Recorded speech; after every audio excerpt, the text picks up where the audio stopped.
का नाम है। पर ये ऐसी दशा है जैसे सुषुप्ति में आपकी दशा होती है, ऐसे समष्टि में उसको अव्याकृतात्मा कहते हैं। फिर तदैक्षता बहुश्याम प्रजाईय, उसमें ये क्षण हुआ तो हिरण्यगर्भ उत्पन्न हो गया।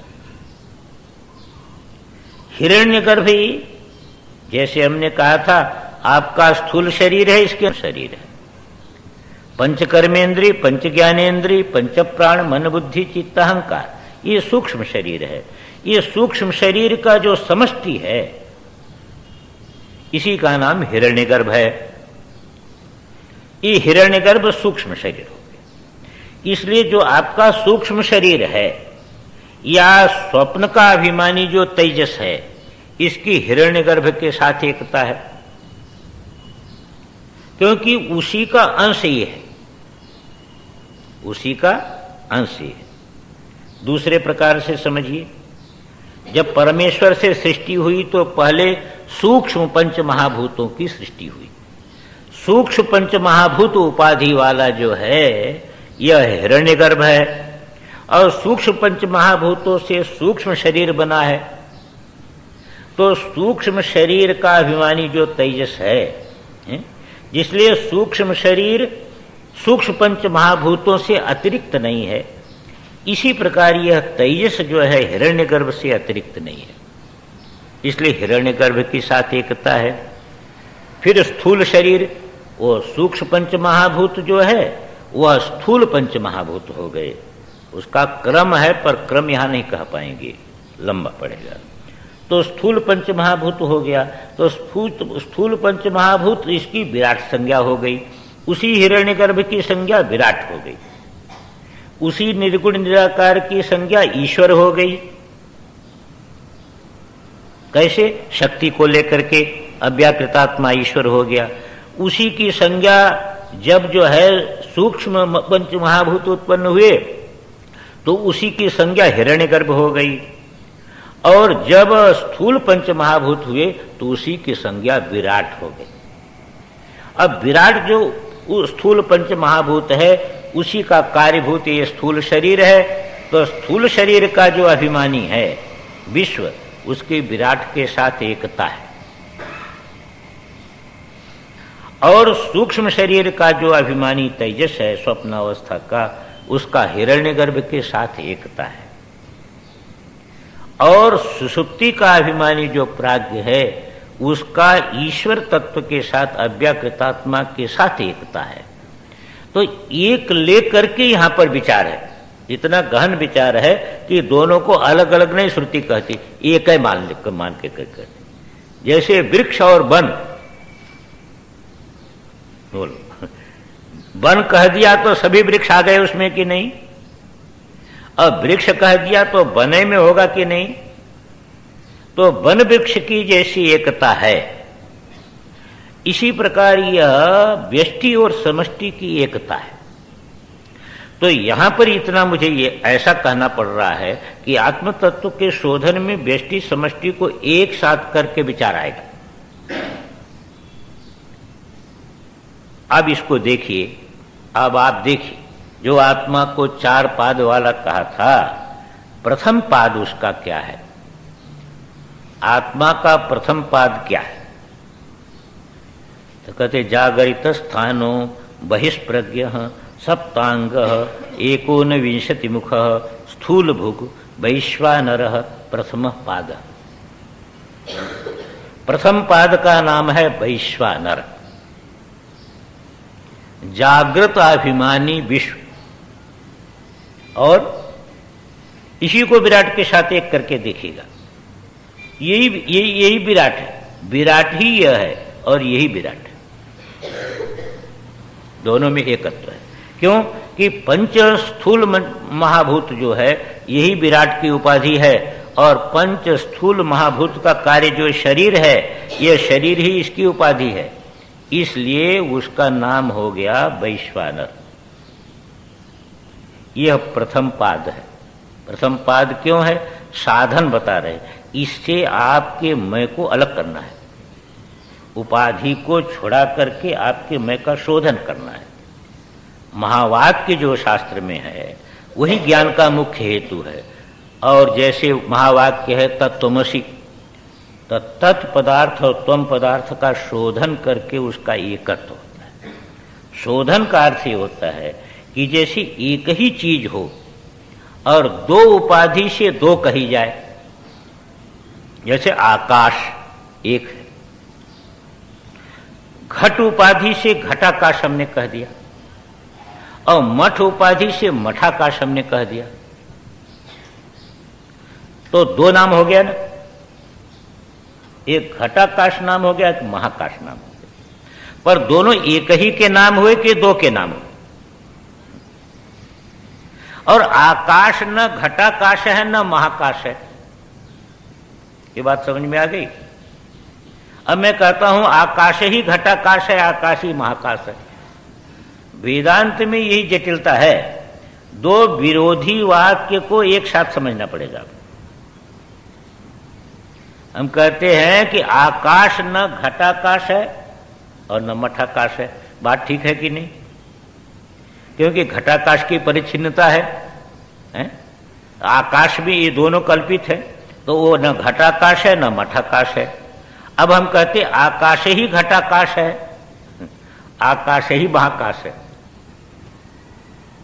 क्योंकि दूसरा आकाश तो होगा नहीं। तो ये दोनों बातें एक साथ समझनी पड़ती। जिससे भगवान कहते मत स्थानी सर्वभूतानि, सारा विश्व मुझ में है। आपको तो इस प्रक्रिया से समझना चाहिए कि सारा विश्व आप में है। अपने मैं को जरा फैलाइए। ये मैं किसी का मिला हुआ नहीं है, और इस शरीर के साथ मैं आप जोड़ लिए तो आपको यह बाहर दिख रहा है। आकाश के साथ मैं जरा जोड़ के देखिए तो सब अंदर हो जाएगा कि नहीं? मैं तो कल्पित है ना। पिछले जन्म में दूसरे शरीर के साथ आपने जोड़ा था, अभी दूसरे शरीर के साथ जोड़ लिया। रोज सपने में एक तीसरे शरीर के साथ मैं को जोड़ लेते हैं कि नहीं? उस समय इस शरीर के साथ कहाँ रहता मैं? एक कल्पित शरीर के साथ मैं चला जाता और सारा व्यवहार करके सुखी दुखी हो जाता। अब इस शरीर को छोड़ करके देखिए तो आपकी व्यापकता को कोई तोड़ सकता क्या है? अब शरीर के साथ मैं जो है इसको छोड़िए तो आप व्यापक हुए कि नहीं? अब कौन बांधेगा आपको? घड़े को छोड़ करके घटाकाश को देखिए। घड़े को छोड़ने के बाद घटाकाश रहेगा क्या? नहीं रहेगा। ये तो सीधा विज्ञान है। इसलिए ये मैं का जो तादात्म्य है इसको छोड़ करके आप देखिए तो आपको भी ये बात समझ में आ जाएगी कि मत स्थानी सर्वभूतानि, है ना, मेरे में सारा विश्व कल्पित है। और उसी क्षण ये भी अनुभव करेंगे न च मत स्थानी भूतानि, मेरे में कोई विश्व नहीं है, मेरे में कोई विश्व है ही नहीं। ये कोई विश्व उत्पन्न नहीं हुआ। पर्दा कह सकता है मेरे में कोई चित्र नहीं है, कभी नहीं आया कोई चित्र। दर्पण कह सकता है मेरे में कोई प्रतिबिंब नहीं कभी हुआ, पर दिखा सब कहां? दर्पण नहीं। ये दो विरोधी बात एक साथ समझ में आने पर वेदांत समझ में आएगा। तो यहां पर प्रश्न यही है कि देखो आकाश न घटाकाश है न महाकाश है, और आकाश ही घटाकाश है, आकाश ही महाकाश है।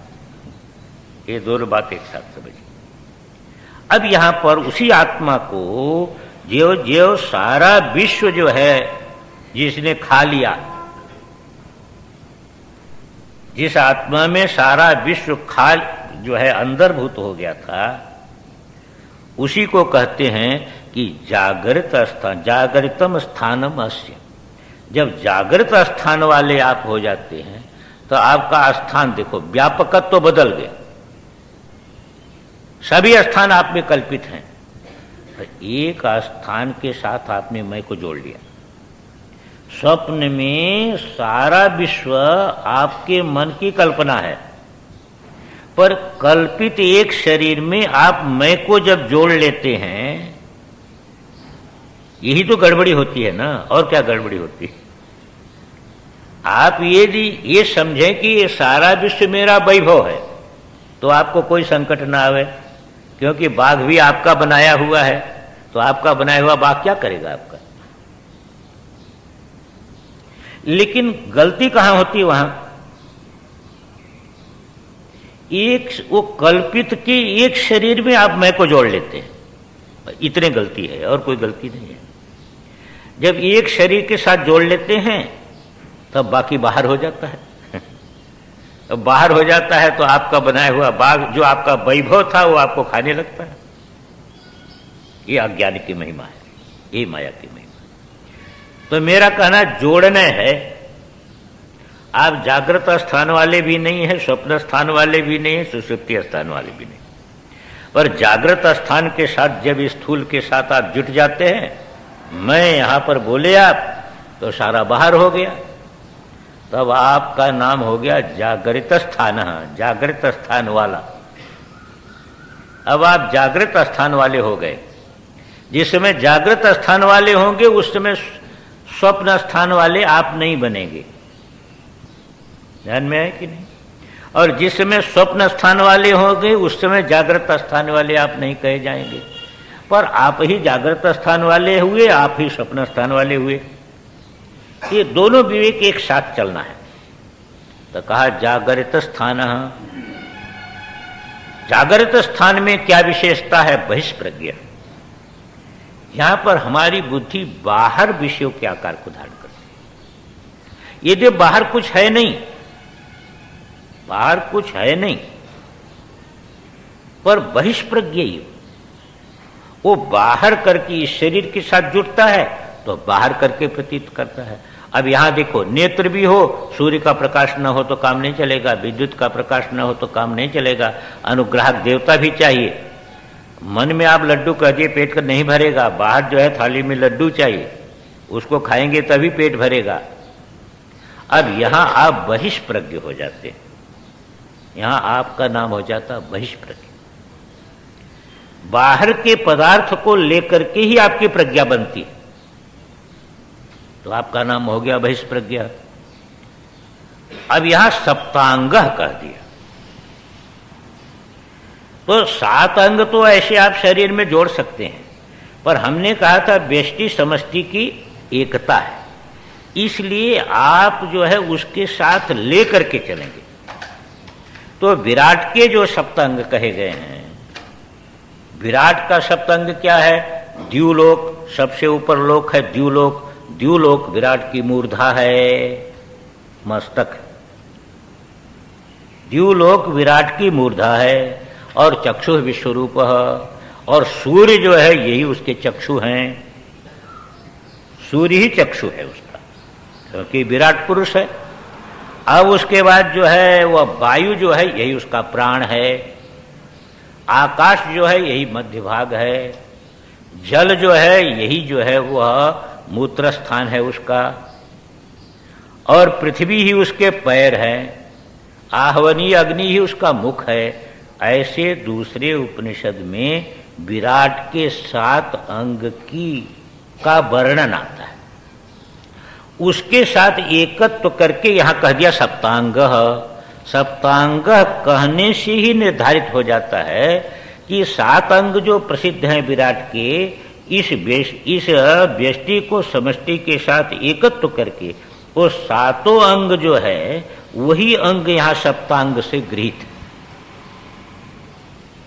तो मैंने जो बार बार कहा, देखो वहां पर पंच जो स्थूल जो है पंचभूत यहां उपाधि है, और यहां पंचभूत का कार्य जो ये शरीर है ये उपाधि है। ये शरीर पंचभूतों से अतिरिक्त नहीं है, इसलिए जो पंचभूत का अभिमानी विराट है उससे अतिरिक्त इसका अभिमानी नहीं हो सकता है।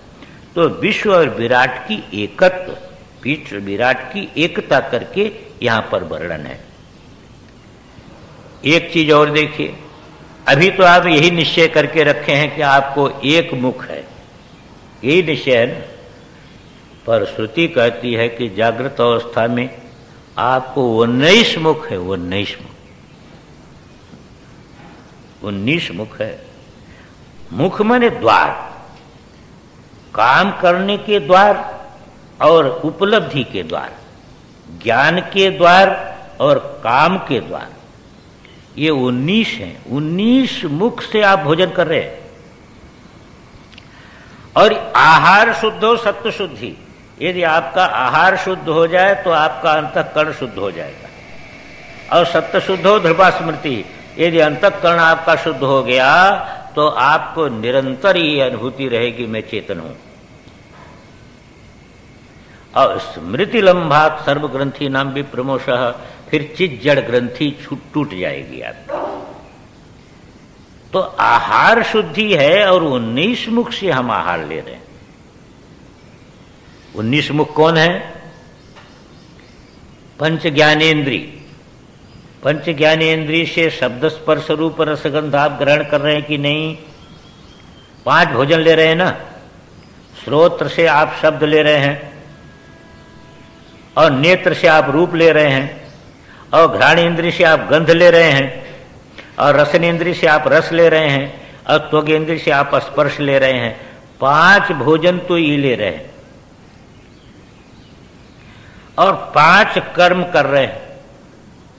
उपलब्धि द्वार यह करण, 5 कर्म। बाघ से बोल रहे हैं, हाथ से लेने देने का काम कर रहे हैं, पैर से चलने का काम कर रहे हैं आप, और जो है मूत्र त्याग करने का काम कर रहे हैं, पायु से जो है वह मल त्याग करने का काम कर रहे हैं।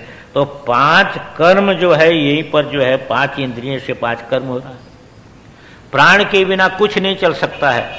पावर सबको दे रहा है, देखने का भी पावर वही दे रहा है, तो करने का भी पावर यही दे रहा है। तो परंपरा से पंच प्राण जो है, प्राण अपान व्यान उदान समान, ये भी करण हो गए। और मन से आप संकल्प कर रहे हैं तो संकल्प ग्राहिता मन में है, और बुद्धि से आप निर्णय कर रहे हैं तो ये निर्णय करने का काम बुद्धि कर रही है। चित्त से आप स्मरण कर रहे हैं, स्मरण करने का नाम चित्त है। देखो, पहले आप घर पर बैठे थे, आपको यहाँ का स्मरण आया, सत्संग होगा, ये हो गया चित्त। फिर आपके मन में संकल्प आया, चले वहां पर जरूर चलना चाहिए। अब मन आ गया, अब फिर विकल्प हो गया कि अभी तो 6 बजा है, थोड़े देर बाद में चलेंगे। अब विकल्प हो गया, आप रुक गए। फिर उसके बाद जब 7 नजदीक होने लगा तो आपकी बुद्धि फुरी, अरे भाई देर हो जाएगी, चलो। जब बुद्धि फुरी तो आप वहां से चल दिए। तो देखिए, चित्त स्मरण का काम कर रहा है, मन संकल्प विकल्प का काम कर रहा है, बुद्धि निर्णय का काम कर रही है, और सभी के साथ एक अहंकार लगा है, मैं चलता हूं, मैं संकल्प करता हूं, मैं खाता हूं, मैं जाता हूं, मैं सुनता हूं, अहंकार चल रहा है। ये 4 जो हैं, ये भी चारों के द्वारा, ये भी 4 करण हैं, तो 19 करण हो गए। ये 19 करणों में 2 विभाग हैं, एक क्रिया के लिए है, एक उपलब्धि के लिए, ज्ञान के लिए है।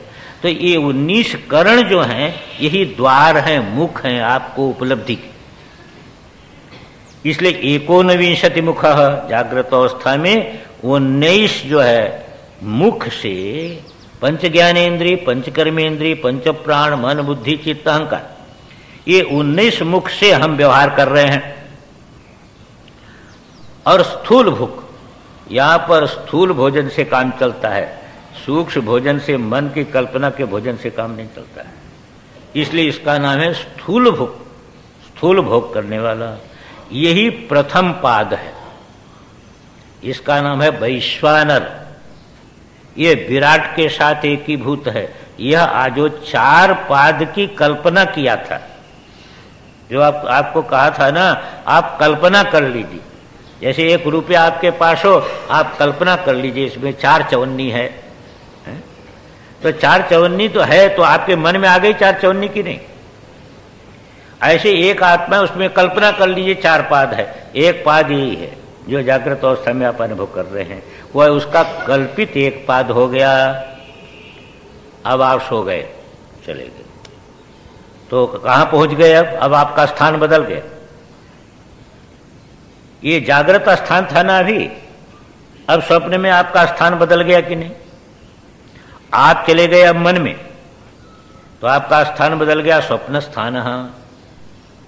अब मन आपका स्थान हो गया, अब बाहर कोई जरूरत नहीं है। यहां से जो संस्कार आप लिए हैं वो मन में पड़ा हुआ है, आप उसी को खाना शुरू कर देंगे, उसी का भोग शुरू हो जाएगा, आपको बाहर की कोई जरूरत नहीं। यहां से आपने संस्कार बहुत बटोर के रखा मन में, उससे व्यवहार सब शुरू हो जाएगा आपका। तो वो कैसा है कि स्वप्न स्थान, अब आपका स्थान बदल गया, आप वही हैं। अब आप जागृत स्थान वाले नहीं कहे जाएंगे, अब आपको क्या कहेंगे, स्वप्न स्थान वाले। अब स्वप्न दूसरे कमरे में चले गए आप, अब भोजन करने के कमरे में चले गए आप। अब तक तो ऑफिस में थे, आप बटोर रहे थे, अब भोजन करने के कमरे में, अब वहां पर एकांत में जो है अपने मन का भोग कर रहे हैं। अंतः प्रज्ञ, उस समय आपकी बुद्धि बाहर नहीं रहती, अंदर अंदरे होकर के बाहर भीतर की कल्पना मान लेती है, वो अंदरे रहती है, मन के अंदर ही।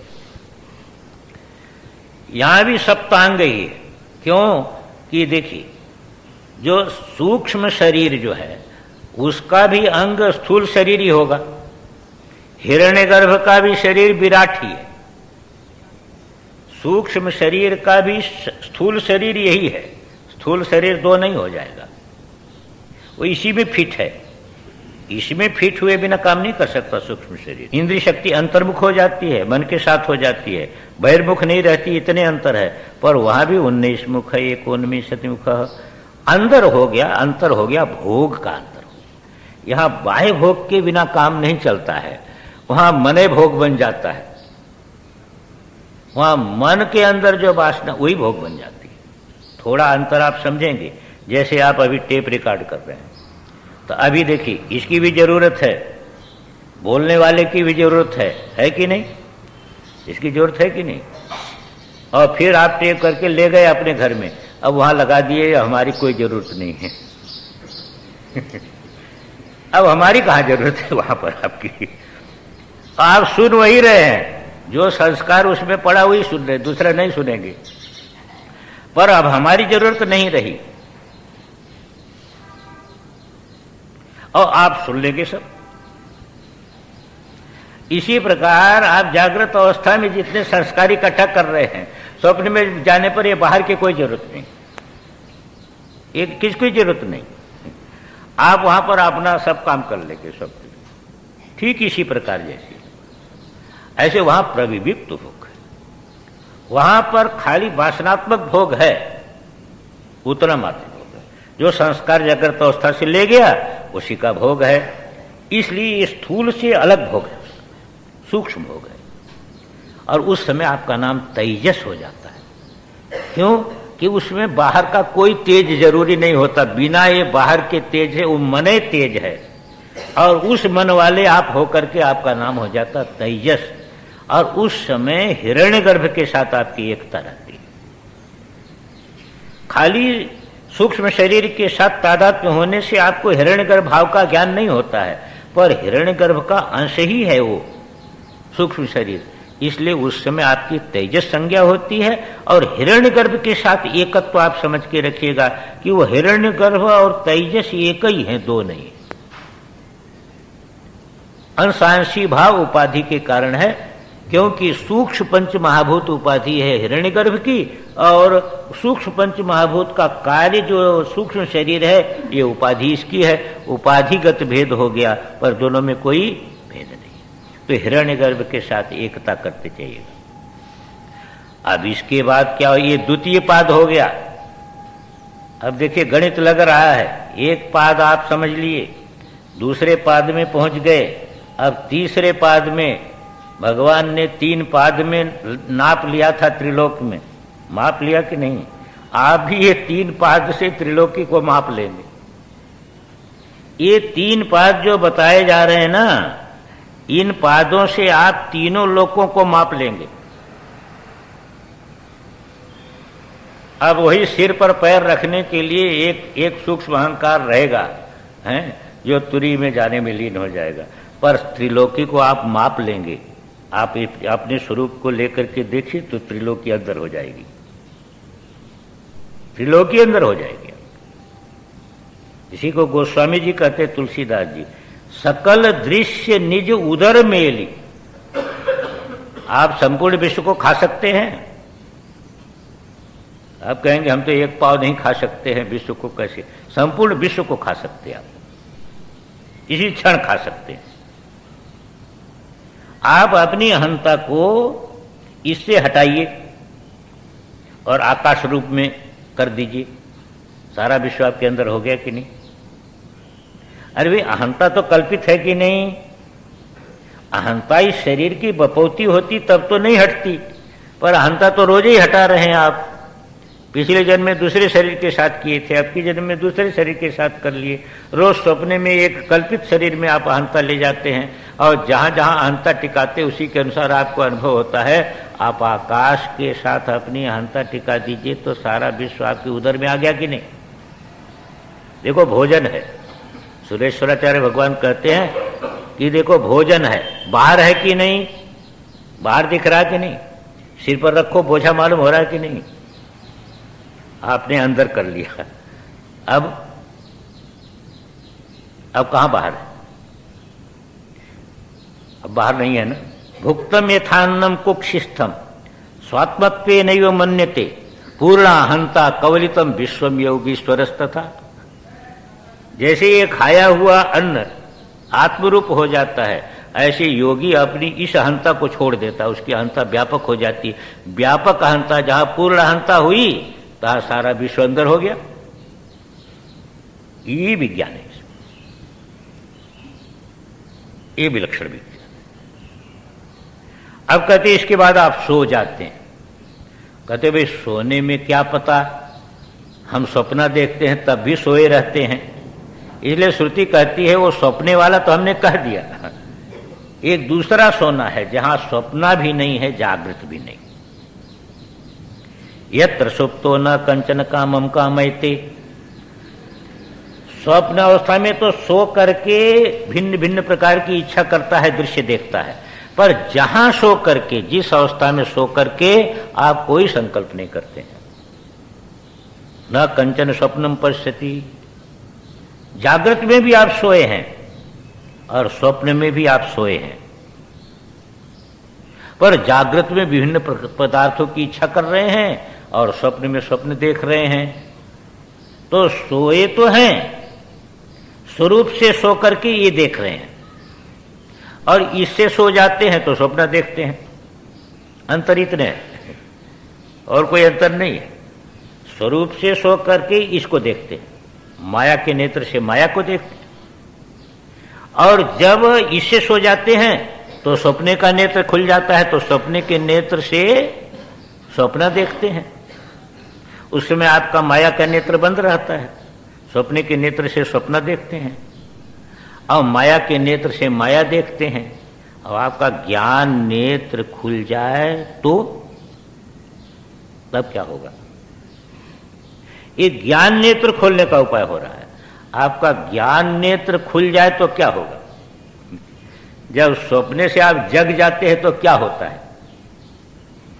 सपना याद तो आता है पर उसमें कोई दम नहीं रहता है ना। याद तो आता है पर उसमें कोई सार नहीं निकलता। ज्ञान नेत्र जब खुल जाएगा तो माया का नेत्र बंद जाएगा, फिर एक ही दिखेगा आपको सब जगह।